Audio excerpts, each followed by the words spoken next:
taking part in the 2018 Brazos Valley Business Forum.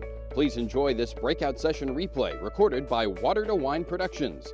This video is presented in part by the Bank and Trust.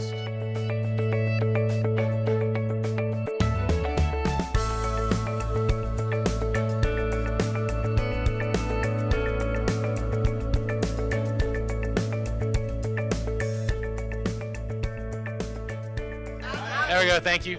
I get to travel and speak all over the world, and I always make people say howdy, even Canadians, and even they can do it properly, so it's always good to do it in my own hometown. Always good to speak in my own hometown. I'm James Benham. I'm CEO of JBKnowledge. We'll give our personal backgrounds in a second. I want to introduce Cormier, who's CEO over at Legal Monkeys, and then Jeff McDougall, who is CEO over at Zelus, which is a quantitative hedge fund, and so also a former CEO of Pivot Point Solutions. And so we're just going to give you some personal backgrounds. This talk is about cash is king. It's about investing for business. And you're looking at three bootstrapped entrepreneurs who have all sold part or all of their businesses. We've all been in tech. We've all been doing this for about 2 decades. And we all absolutely love business and absolutely love tech. And we love this town. And we want to see more people be able to do what we've been able to do here. And so that's why we got together today, just to do some experience share. To talk about what's worked for us and what didn't work for us with investing in our businesses and in ourselves and what we make. And so I'll just start out and ask Jeff to tell his just a few minutes of his entrepreneur story and how he got started and how he funded his business and how he made investment decisions, and just a few minutes on you and your business. Yeah, sure. I think Pivot Point Solutions is probably the most exciting business. I started it back in 2005. I was consulting with a company called Verizon for $0. I did it for 9 months, and eventually I got a nice fat check once we signed a contract, and they actually honored the effort and the work that I put in for sweat equity to start with. Used that to start my first company, Pivot Point Solutions, in downtown Bryan, and had my first client as Verizon Wireless. It's a good one to start with, right? Yeah. Over time, we were able to convince people to actually work and live in Bryan College Station with a technical background, which was great. We had the wonderful support of downtown Bryan and the fiber network and the infrastructure that's down there. We were able to grow a national company based out of Bryan College Station. Awesome. Corey? Yeah, so Cormier, CEO of Legal Monkeys. We started probably about 8 years ago. Our venture was an accidental company. It started out of a law firm, Daniel Stark, here in town. Had a problem of collecting medical records, and so I kind of wrote some code to work with the law firm, and we got it from 120 days on average down to 32 days on average. It's a funny story. We tried to launch that to the world as software, and it failed. I think that's always a great lesson in the beginning. We thought this thing was going to die and thought it was all done until we thought about maybe making a services model. And so from there, we took off and made it a services model. I guess about 8 or 9 years later, we exited this year in February. Same as Jeff, downtown Bryan, absolutely love being here. Graduated Consol, graduated A&M, and have kind of supported this town. And so at the end of the day, it's been great to grow a business in this area, really support the community, and have the community support us as we did our vision of growing this company and getting an exit here in town. So it's great being a part of all of it. Awesome. So James Benham, again, CEO at JBKnowledge. I'm from Baton Rouge, Louisiana. Any Louisianians? I always like to ask. Nobody made it across the border today? Okay. Hey, you should have to have a passport to go into Louisiana. It's a different country. My dad's from New Orleans, mom's from Houma, which makes me deep Southern. And I came here to get the hell away from LSU and joined the Corps of Cadets at A&M, and absolutely loved being in the Corps. It changed my life. It also was what got me started in business. And grew up in a family of entrepreneurs. Dad was an entrepreneur. His dad was an entrepreneur. His dad was an entrepreneur. All of my uncles and aunts, literally nobody in my family worked for somebody else. I mean, aunts, uncles, cousins, it was wild. And so I really never even thought about having a job. I had my decision was what business to start out of college. And so when I was a senior in the Corps, I started JBKnowledge. Like these two gentlemen, I bootstrapped the company. We'll talk about that today, about bootstrapping and the merits and downsides of that. And we got started. We built a whole bunch of different stuff. We built about 400 websites here in town, built a lot of software, landed in the construction and insurance sectors. Today we have 186 employees in 3 different countries, and we sell to quite a few different companies. We also exited a product of ours called SmartBid that had about 1/3 of the North American bidding volume for construction products back in May. A public company out of Florida bought that company from us. We kept the remainder of the business, which is our insurance operations and some other products. And so, we learned a lot of lessons along the way. I also serve on College Station City Council. I'm almost done with my second and final term, or term limit, so I've enjoyed my 6 years serving the city there, and a year before that on planning and zoning. I foolishly ran for city council when I was a graduate student and got my rear end handed to me in the election, and learned quickly you had to earn your way up in this town and in all towns. And so I worked on a lot of campaigns and have enjoyed being involved locally, politically as well. In particular in economic development efforts. I've gotten to work really closely with our econ dev staff. Sometimes it takes a business owner to know how to talk to business owners, and so it's been a lot of fun doing that. I'm going to start out with our topic, cash is king. This came from my dad, my father. I got my undergrad and master's from Texas A&M in business. I got my MBA from Jim Benham. He taught me what I really needed to know about business. I'll just give you a few of Jim Benham's rules of business. This will explain a lot about me that you may not know. Rule number 1, survive. That's his number 1 rule on business, survive. In fact, survive long enough for good things to happen to you. Rule number 2, only the paranoid survive. Now, I'll tell you, tell a kid that enough times when they're a child and it will mess them up a little bit, all right? So, rule number 3, everything's a trade-off. He taught me that very early, that when you make decisions, there are always consequences. Rule number 4, and that's the one I'm going to stop at, cash is king. And so my dad always emphasized the importance of having cash in the business, of generating cash in the business, and of using cash at appropriate times. He was a very early Dave Ramsey before there was Dave Ramsey. He hated debt. I mean, like at a visceral level, both physically and spiritually, hated debt. He still does, and loved having cash on hand. And so that's kind of my question. Before we get to the questions for you guys, how many of you are either business owners or you're like a real estate agent? You're functionally operate as a business. Let me see. Yeah. All right. Awesome. How many of you want to be business owners? And there we go. Awesome. That's awesome. And so that's exciting. That helps us a little bit, right? How many of you have been in business longer than 20 years? Let me see. All right. All right. And how many just started up? Let me see. All right. Awesome. Great. So does that help a little bit? Yeah. So let's just talk about about cash is king. Corey, why don't you lead us off and just talk about kind of what that meant for you and what bootstrapping, just define bootstrapping first, and why it was, what the merits and downfalls for you. Yeah, I mean, at the end of the day, I always say I can't spend what I don't have, and kind of referring to accrual accounting when eventually they take us to, GAAP accrual accounting. But, at the end of the day, you're just trying to figure this out and you're trying to bootstrap it. So for us, we started with a bank loan, and then we made a very bad decision, is that we started letting our customers come in and do business, and they don't pay us until years down the road. So talk about cash is king. That hurt really badly. And we're just sucking wind. For the first 2 or 3 years, didn't make any profit. And we realized that, man, that was good for growth. It's almost kind of like user growth, but you got to get some money, you got to get some cash in the door. And so that pain point really showed us that business model is not so good on pricing, and we should change that. That's an interesting point, though, is pain, right? And bootstrapping, you feel pain pretty quickly, right, Jeff? Well, yeah, give me 1 second real quick. And I mean, that's to the point of bootstrapping. At the end of the day, I always think back, if we would have raised money instead, I may not have had that pain to make that switch that needed to be made from that point. Absolutely. So, what was the question, James? Yeah. Pain. So pain points, this is the interesting thing. We see a lot of companies, and you've all heard about it. XYZ tech company raises $1 billion, right? ABC company raises $100 million. And you go, wow, that's incredible. And no, they just got handed $100 million of other people's money. And what I call them is opium addicts. Opium addicts, other people's money. And here's the problem. When you raise money, you don't feel pain fast enough. So pain provides opportunities for innovation. I can give you some examples. My wife reprimanded me pretty severely when I was building a server on Christmas Eve to try and get it ready to support a client on January 1. Right. Why did I do that? Well, build it was $10,000. If I bought it from Dell, it was going to be $50,000. So if you are using your own money, you obviously feel that pain. You have to come up with innovative ways to deal with that pain. And so when you bootstrap, you can't just buy your solutions. You have to oftentimes come up with a creative approach.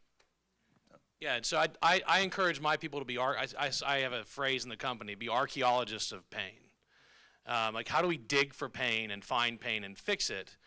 Because the temptation in employees of a startup or in any size company is going to be, I need more staff.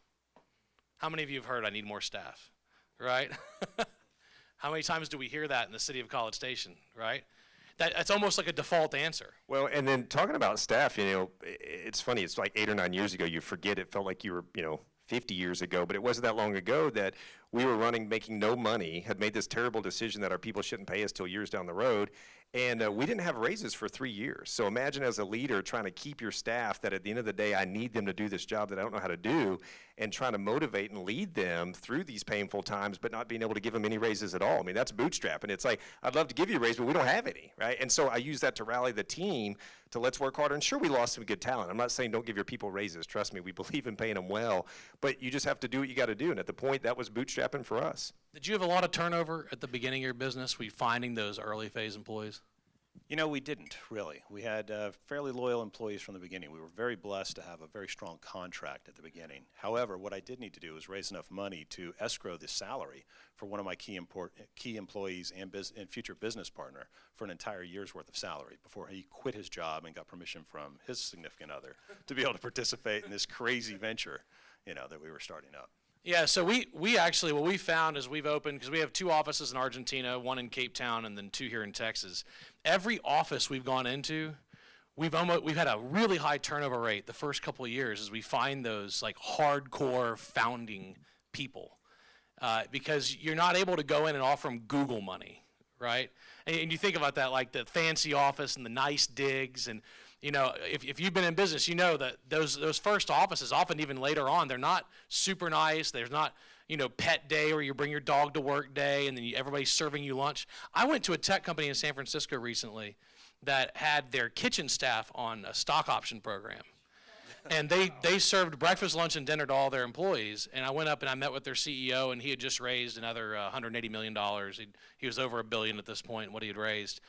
And I was sitting across the table from him, and I looked at him. I said, "You don't have a profitable business model. It's just not going to happen. This is wonderful, but this, in my head, I didn't say this to him in reality, but in my head, I'm like, wow, this, you're blowing money on things that don't matter." And so it's been interesting to see that search, and for us, it's knowing we're going to have turnover where we find our founding members of an office or a venture that are willing to buy in. And you talked about, who was it talked about buy-in this morning?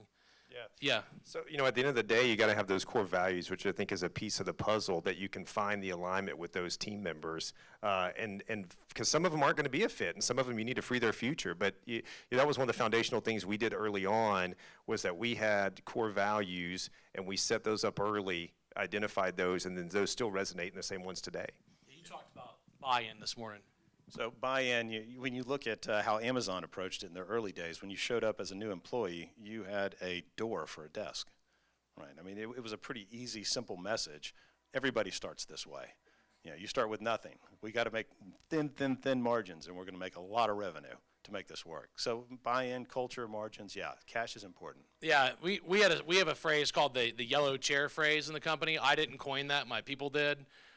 It was that period of time when I started my first office in Argentina. 2002, I just finished grad school. I just lost my city council race here.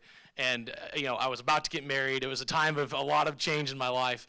And we decided to go to Argentina, open an office. It's a longer story for a different time. And we're down there, and we had no air conditioning, and we had no money to buy chairs. So my head guy literally gave us these old used yellow chairs that were kind of low-backed. And they hurt your back. Within 5 minutes, your back was hurting on these chairs. And we borrowed desks, and our employees had to bring their own computers to work. And 2 of them were convinced we were running a scam to get people's computers. I'm not kidding. And so we literally had people who just wouldn't come join us because they didn't believe that it was actually a company. And the people that did join us, though, 4 of the 6 are now senior vice presidents and are independently wealthy functionally. And it's fascinating. The people who are willing to buy in and suck it up through the yellow chair phase, were the hardest advocates later on for saving cash and watching the bottom line of the business. And so it's fascinating to see that buy-in be so critical in your future leadership team. Well, and our story is very similar. It's funny to hear some of the people that have come with us from the very beginning. All we could afford was a Craigslist ad. That's all we could afford back then, right? Nothing. It's free. And we put that out there, and they thought it was a scam. They're like, surely this can't be legit. Legal monkeys, what's going on? No, I don't believe this, right? And so a lot of them were even scared to apply, and so that really kind of gave us some feedback. But now they absolutely love what we do, love the core values, and have stayed with us through the whole time. Yeah, and let's talk about values for a second. That's a good discussion. How many people have core values at their company? All right, if I asked you to say them to me verbatim right now, how many would be able to actually say them? All right, so this is my point. Jim Collins, the minor author, never read him, Good to Great, Great by Choice. He studied hundreds of companies, and he found something very, very interesting that kind of expresses this, and that is, it's not what the values are, it's that a company has values and uses them is the key differentiating factor between success and success that lasts. Read Good to Great, read Great by Choice, and study his data. It's fascinating. It's also hilarious that it's irrelevant what the values are. It's that they had a group of people that knew them and coalesced around them and then made it part of their culture. And so what we do is we actually rate our employees, this is part of EOS, I'll explain that later, on the values. They have to know them. If they can't say them, they get downrated. If they can't do it 2 quarters in a row, they're out.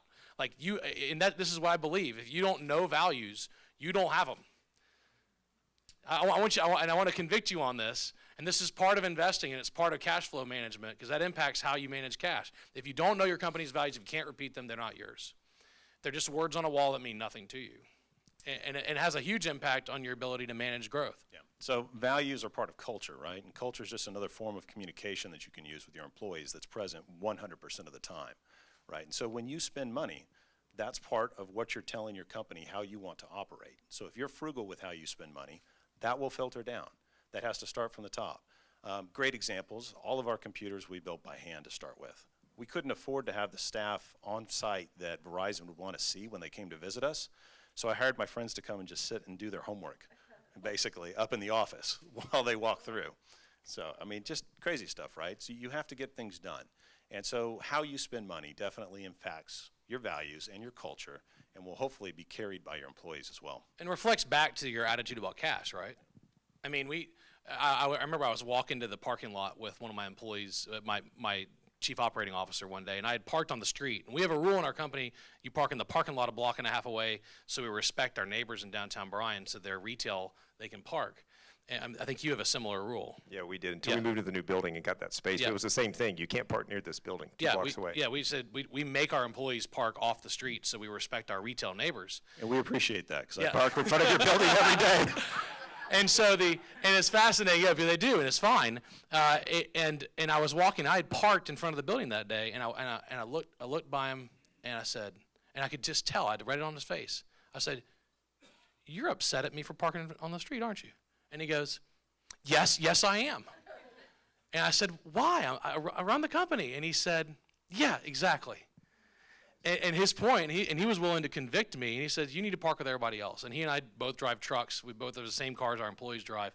And it has to, the approach towards cash and spending has a huge impact. And so we don't buy, no offense if anybody's from a country club here, we don't buy memberships for people. We say, look, if you want perks, find them in your personal life. You come here, we try to treat them equally. And it has a huge impact on the whole company.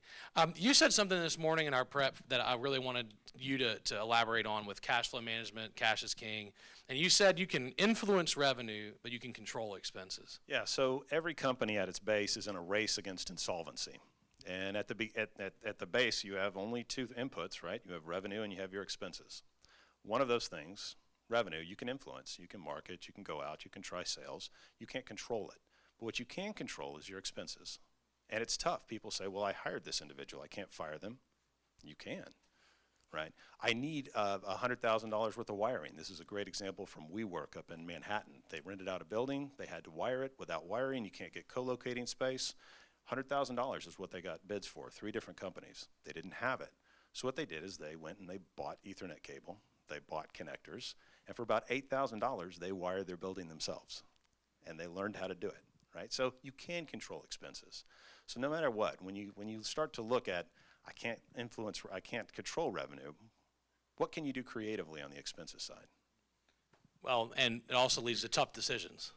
Decisions a lot. It's amazing how many people are willing to sink the entire ship to keep a couple people around.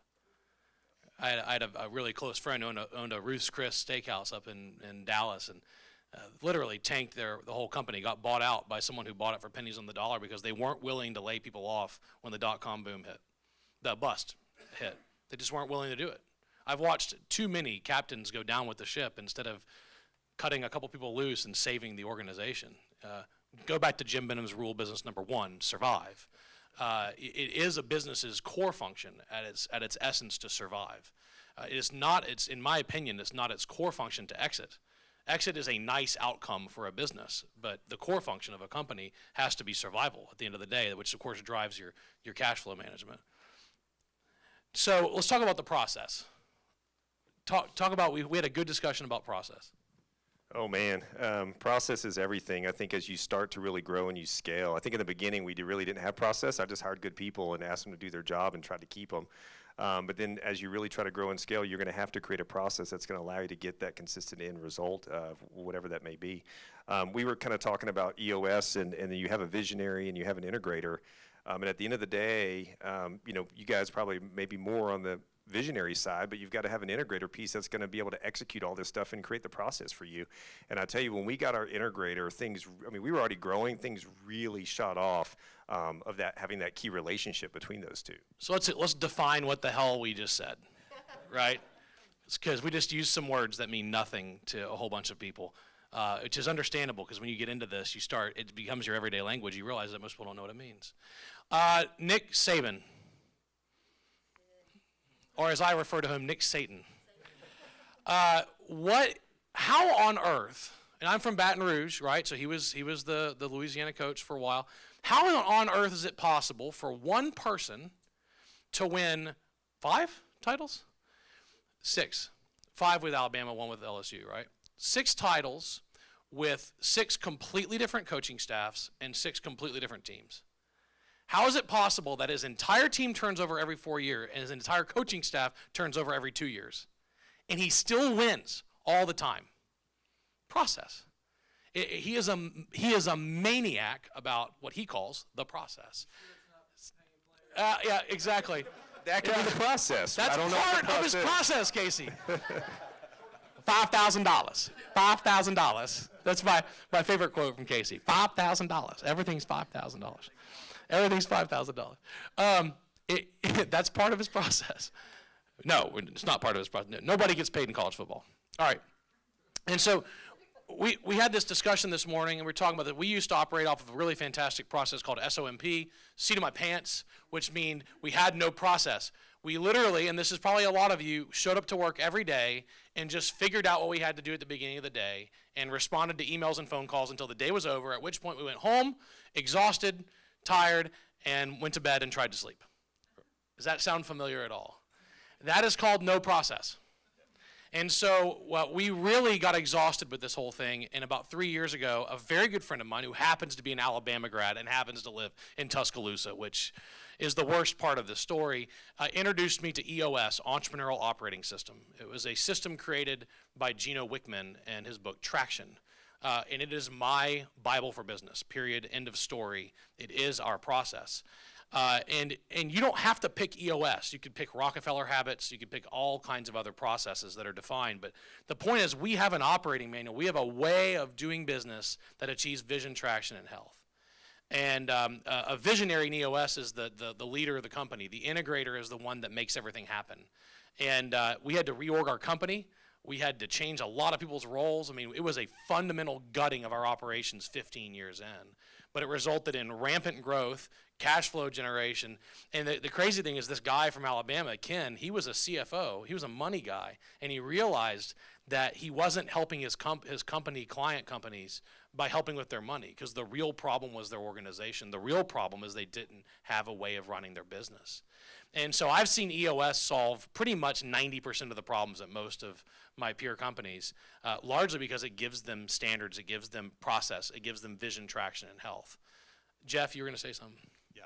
How this ties into cash is at some point your company's going to get to an operational status where you're making more money than you're spending. And you have that question of, what do I do with it? And the question is, I can do what I'm doing and do more of it, or maybe I can do what I'm doing differently. And so when you get to the point of maybe I could do what I'm doing differently, how do you spend that money? How do you know what to fix? Where's your pain points? Have you been documenting your pain points? Have you been measuring? Can't do anything. You have to measure something if you want to manage it. So in this instance, what we're discussing as EOS is one example of a way in which you can strategically go and decide how you spend those excess profits, if you will, to make your business run better. And you can measure to see how much ROI am I going to get from investing it in my company. And hopefully you get so efficient that at some point you're taking the money out and you can't make it any more efficient. And maybe you look to build something else, or maybe you look to profit from it. But that's where it fits in with cash. And it's interesting, we all had a formula. So we grew our companies until we had enough cash, and for us it was a number of months. And we had different numbers. Yeah, so for us, we always kept 2 months of operating capital on hand. So if we're spending $500,000 in expenses, we're going to put $1 million in the bank and make sure that we get there. And we didn't do it overnight. We did it over a multi-year process of just deciding we were going to save this much capital. But it was nice having that. It's a rainy day fund. If something bad happens, economy tanks, you lose a big customer, you've got that there for you. But it also presented for us on a few opportunities that when something came across the radar, we could actually make an investment in something or decide that, hey, we now have the capital to take advantage of this situation, whatever that may be. And it was kind of a new concept to us until a few years ago to actually, keep that money. Because as an owner, you want to take that money home, right? I've got plenty of other things I can do with that money out here personally, let alone then leaving it in your business. It's kind of a challenging concept, but it was cool to see that we've all done that. It makes a lot of sense. Yeah, I was 2 months, he was 2 months, he was 6. That's called a lot of reserves. We really liked to deploy our assets to achieve return. We knew that we could get a higher return than the 1% the bank was paying us. And so for us, that moment didn't happen until 2007. The economy was still good. Lehman Brothers hadn't happened yet. And we finally started making a little bit of money 6 years in. Until then, I made less money running my company than I did as an intern in college for 6 years. My wife had to call me every day before she went to the grocery store to see if we had money for food. I mean, that's where we were at for 6 years. And on the 7th year, the dam broke loose. We got some big accounts. We finally landed it, and a few of you have walked with me through that journey and remember those times for me. And it was interesting because the first thing I did, because I was my big Dave Ramsey fan, if you're not a Dave Ramsey fan, get there fast, is I paid off all my personal debt, and then I paid off all the company debt. And then when the fit hit the proverbial shan in 2008 with Lehman Brothers, if you know what I'm talking about, it was bad. We were completely unleveraged, personally, professionally, and all of my competitors in the bid management space and in software had just been levering up and acquiring through leverage and spending on debt. And we pummeled them. And I mean, it was ugly. It was a bloodbath. Because they had to pull back, way back on marketing, sales, investments, operation. I picked up countless employees from my competitors who got laid off. They came over to me and we acquired business. I'm not kidding. After the downturn in 2008, we doubled every year. We won, I think, 7 Aggie 100s after that because it was just a heyday because we had cash and they had debt. And it was like gravity. It was inevitable. It was awesome. So debt isn't bad in and of itself. Debt's a tool. Yes. If you don't know how to use debt, it's very, very, very bad. Right? And there are ways. There are countless examples of companies that did not have the appropriate level of debt available to them, like in a line of cash, like cash line of credit. There's one down in Benham, actually, right? And they experienced some serious pain. So the debt is a tool, and you should have in your plan, in your cash plan, an appropriate approach to leveraging debt when necessary. But the key there is appropriate, and you have to really understand it. Yeah, we had a line of credit, and we used money to buy equipment, and we paid it off as quick as we could. So it definitely was a tool we used. Yeah, we definitely used debt in a good way, and then tried to get as debt-free as possible for the same thing. I want to share something with you guys. Our CPA kind of gave us that concept of the 2 months of the black swan cash and capital. Yeah, that's what it was. You know, when your black swan event happens, like your competitors did, unfortunately, they didn't have the capital. Life's rough.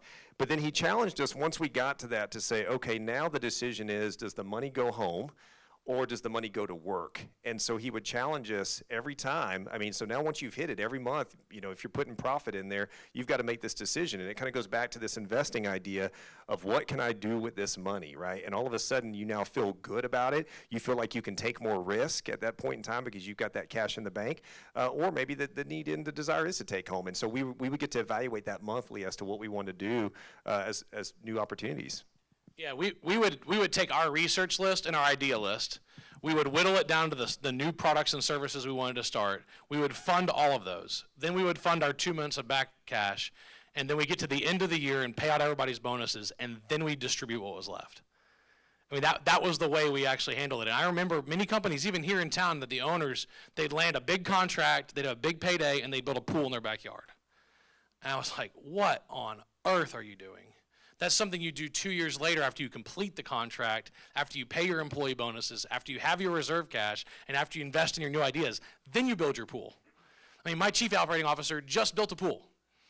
17 years into the business. I mean, that's how conservative that we've been with that. But it doesn't mean that we won't ever go out of business. It just means that we're trying to reduce the chance that we're going to go out of business by making sure we properly invest in all of our ideas. Now, I would like to open it up to some questions because we have a little bit of time on investment, on cash management, on business, on process. Yes? So some of the things you were talking about, and I'm thinking attracting these new employees now in this, I don't even know what the letter generation is, but Doesn't matter. doesn't matter. They look at things differently, right? That they have a different perspective on the things that you were talking about that I could see they would have problems with. 75% of my current 186 people are millennials. And I don't have these issues with them. I don't buy the generational argument at all because I have employed baby boomers who are lazy and entitled and self-righteous jerks, and I have employed millennials who are hardworking team players who didn't care about themselves. But they're coming in with a belief around, in other words, I don't start at a desk that's on the door, right? Or, We just don't hire them. Yeah. Our values self-select a lot of those people out, but I'll let Corey respond. I was going to say the same thing. They do come and apply, and then they just don't get a job. And what would I tell people is, just because you're not successful here at Legal Monkeys doesn't mean you won't be successful somewhere else. And I want them to truly see that. This just the way we operate our business and the way we're going to hold you accountable and what we're going to do is not for everybody. And to James's point, I mean, we've got millennials that are hardworking and lazy baby boomers, and we've seen that both. And so I think it goes back to the core values we mentioned earlier. At the end of the day, that's the guiding foundation principle. And I don't do hiring anymore, which I used to, but they still have those values and they hold true to that. And that's the kind of talent that we're going to allow through the door at that point in the process. Just one point of reference, if you're looking to hire someone that you want to stay in the Brazos Valley, it turns out that there's a high correlation of people that stay and have small children. Our biggest retention problem for us is 20-somethings who are single. It has nothing to do with anything other than people want to get married. I'm not kidding. This is the number one reason people leave the Brazos Valley out of our company and out of his, is they want to find a spouse and they want to have children. And you have to understand it's like human. This is like a genetic drive inside of people. And you have to accept and acknowledge that they want this. Because I spend a lot of time trying to figure out, is it amenities? Is it incentives? Is it pay? No, there's literally nothing I can individually do to improve the dating pool in Bryan College Station. Okay, I have wanted to, and I have tried on city council. I have a high-speed broadband. I've brought food truck parks. I have done everything I can to make this town cool. The three of us have invested millions of dollars in downtown Bryan to make it a place that grown-ups can go to hang out, not just college kids. But you know, there are just some realities about population density and statistics that lead to this. And so, again, I don't buy the generation argument only because it's not been my experience in my sample set of data. And if they want stock options and they want to bring their kitty cat to work every day and have a staffed kitchen, then we're not the right company for them. Yes. So whenever you're starting your initial company, at least in your industry, because I'm sure it's different depending on the industry you're involved in, when would you say is the right time to start adding leverage to your company? In software? Because I think all of us were. Your industry that you Yeah. Okay, so one, leverage or debt. I mean, it's a little different, but let's say debt. A great example for us is when we had to buy a $200,000 storage array, right? We had a contract, Verizon signed it, actually it was Sprint at the time. Sprint signed on, we needed to buy $300,000 total. We had about $100K worth of credit on, you know, the Amex, you know, platinum card or whatever. And then after that, we had to come up with the rest of it. And so you can use debt for that instance because it's going to be returning, you know, dramatically through the contract. And we had a 3-year contract in place. So. You know, for us, we went instantly to, you know, get some debt and leverage that. And I think it goes back to, it was a small amount. And, you know, we had these customers that were paying us later. And so I only had a certain amount of money to deal with. So at the point of whether I wanted to or not, everybody only has access to limited amounts of capital. And that's what we like about bootstrapping, is that it causes you to ask questions you wouldn't normally ask to figure it out. And that's, I think, the key part of the process. Yeah, for us it was equipment, assets, real estate, right? That's when we said, okay, I can have an asset-backed debt security. And that was an easy one to sell. I don't like raising debt for operational expenses, only because I like, and here's the deal. We did a lot of things we didn't like doing to generate cash to do the things we wanted to do. And this is like probably the most important thing I could tell you in the entire day, is I built 400 websites. I did not like the website business. I didn't. I loved my clients, but I did not like, it was a creative product. Everybody, it was very subjective. I'm an engineer, I'm a software guy, but I knew how to sell websites. I knew how to build them, and it generated cash flow that we could hire software developers with. And then I was blessed to have some great clients who hired us to build software, and then we used that profit to build other software that I really wanted to build, which ended up being SmartBid. And so you have to have a willingness, if you're going to bootstrap, to build things you don't want to do, to fund the things you do want to do, and then use debt for things like trucks and servers. For us, it was facilities and equipment is what we used debt for, and that was it. We bootstrapped the rest. Now, you know, there's countless stories. I mean, even, you know, some of my friends here in town raised $1.3 million locally, and, you know, they raised a bunch of money, and they felt compelled to go where every tech company goes if it must be successful, the city of Austin. And they moved to Austin. They paid themselves relocation bonuses. They got a $10,000 a month office space for rent. They were paying $1,000 here. Went to Austin, paid $10,000. They got overpriced bandwidth. Their employees were twice as much. And so that was like critical mistake. They raised a bunch of money, and they started thinking big money, big expenses, instead of thinking, how do we make this stretch as long as possible?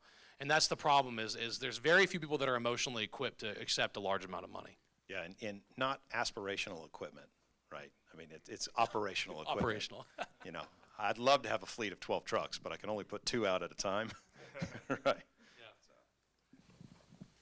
What do you mean, the next phase of like operational? Like what you're saving money. How do you achieve liftoff? Yeah. Yeah. Go ahead. So from liftoff, are we talking about you have more customers than you can handle, or you have more operation and not enough customers?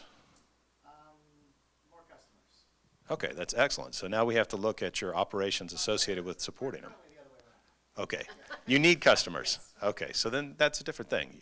In general, my suggestion would be customer discovery. That is not going to find customers, that's understanding how they think. So you sit down with them, you have them tell random people, not just your customers, and you have them tell you stories about how they interacted with a product that's similar to yours. When was the last time they made a purchase of that? What drove you to it? Once you understand the fundamental aspiration of that customer and what they're after, then you can start marketing, and you can get good ROI in your marketing. But if you just go out and you rent radio ads and they don't say the right things, you're wasting your money. You have to make sure you're delivering the message that they're ready to listen to. There's a quote that says, if you have a problem, spend 55 minutes studying the problem and 5 minutes studying the solution. Most people spend 55 minutes building a great solution in search of a problem. it's just the reality of how we work. We get so excited about our solution that we forget to find the pain that people have, and we roll it out to the market and no one wants to buy it. Yeah, so for us, I'll try to keep it brief. We, from the very beginning, spoke to our customer number one, talked to them about what's working, what's not. We're still in contact with that customer today.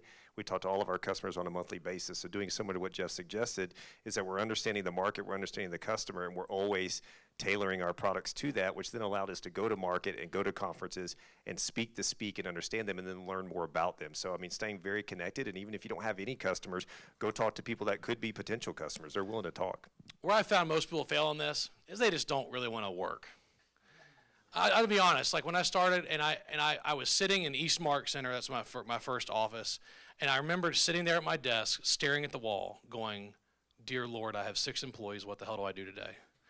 And I didn't know, and I was waiting for the phone to ring, and it wasn't ringing, and I wasn't getting customers. And so I went across the street to the Honda dealer, and I got a cord, and I knew it was gas, fuel efficient. It's a 03, and I downloaded it. I bought a CD from DeLorme. I had all the U.S. Yellow Pages, and I put it on my laptop, which was gigantic, and I bought a RAM mount on my Honda, and I loaded the CD every week, and I left on Tuesday, and I came back on Thursday, and I called on every ad agency in Texas. I just drove door to door to every ad agency. I got 33 ad agencies in a year and a half to outsource their work to us. And so sometimes you just have to get your butt on the road, or if you're a local business, just get out of your office. In fact, all the time, you have to get out of your office. When I was starting SmartBid, the best thing I did is I traveled to Dallas, Houston, and San Antonio, and Austin, and I sat in the cubicles with the estimators that were going to use it like the whole day and just watched them do their job. And I was like, okay, we'll fix that, we'll fix that, we'll fix that. And we did that. That's how we did it. That was our discovery process. And most people don't want to do it. They want to go to work at 8 and come home at 5 and not travel. And that's just not the reality of what it takes to get things done. And if you can do it inside 8 to 5, God bless you, but I couldn't. And so customer discovery is the biggest deal, and you got to sell your butt off. I started a professional speaking career in 2005. I did not intend to be in that, but it was the only way I could think of to generate leads for my business, and it worked like a champ. We racked up 1,000 companies from it because I was trying to multiply my time. And I could either do face-to-face cold calls, or I could get a room in front of 100 people and do lead gen, and it worked a lot better for us. Other questions? Short answer, what helps you sleep at night? I'll let them answer. Yeah, absolutely. It's like what do you invest in, right? Personally, it's your level of risk tolerance. And for me, when I looked at my employees, I said, in 6 months, I could come up with something else if this fell through. We had one customer when we started. We had a good customer, a nationwide customer, but one. And it took a little while to get that second one. I think for us, it was a little bit different because we had started where we weren't getting paid for years. And so we had a lot of AR built up, right? And so at the end of the day, we knew if doors got kind of shut down, there was still a lot of money that was still going to come in, even if we had to cut expenses. So maybe that helped us stay closer at the 2-month compared to his 6-month. I think it also depends heavily on your customer concentration. So how many customers do you have? Are they profitable? So if you're a startup working for startups, you're in for some pain. I'm just letting you know right now, people will pay their employees on time and they will pay you late. That is the way that the dang world works. Not the way that we work. We always pay our dang vendors, but I tell you what, a lot of people don't. And so it depends on your customer concentration. It depends on how big your clients are, how good they are, if they pay on time, and how good your contracts are. Now, we had some really nice, long-term, big companies, very profitable, that always paid on time. And so we kept ours down to 2 months because we wanted to lay more bets on the table. And we did. If we hadn't done that, if we would have waited to 6 months of cash for us, we wouldn't have built SmartBid. We wouldn't have built Smart Compliance. We wouldn't have built a bunch of other products. And so we wanted to deploy capital. So it's the same thing I've talked about at the city a lot. Like, there's no point in the city holding back hundreds of millions of dollars of capital. We got to deploy capital to get return. My dad hung a poster over my bed as a kid. It said, no guts, no glory. It was 2 pilots. He's a pilot, I'm a pilot, my mom's a pilot. So every analogy is an airplane analogy practically. And he put it over my bed and he said, just remember, no guts, no glory. And so there, it means you have to run a little bit more on the edge. 2 months is not a lot of time, but the reality is you also have receivables and you also have some cash coming in. So you don't need, for us, we didn't have one client. We had like 5 big ones, and so we weren't going to run out of all of our cash at once. So 2 months for us really meant about 6 months of operating. And so that's how we came up with it. That and just gut feel. Like I could sleep with 2 months. So Couldn't sleep for a long time, though. That's just FYI.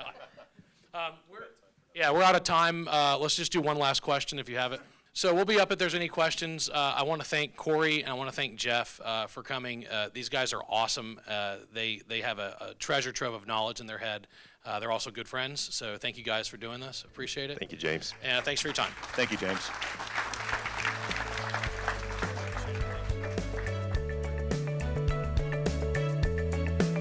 Our thanks to Water to Wine Productions for recording this breakout session replay from the 2018 Brazos Valley Business Forum.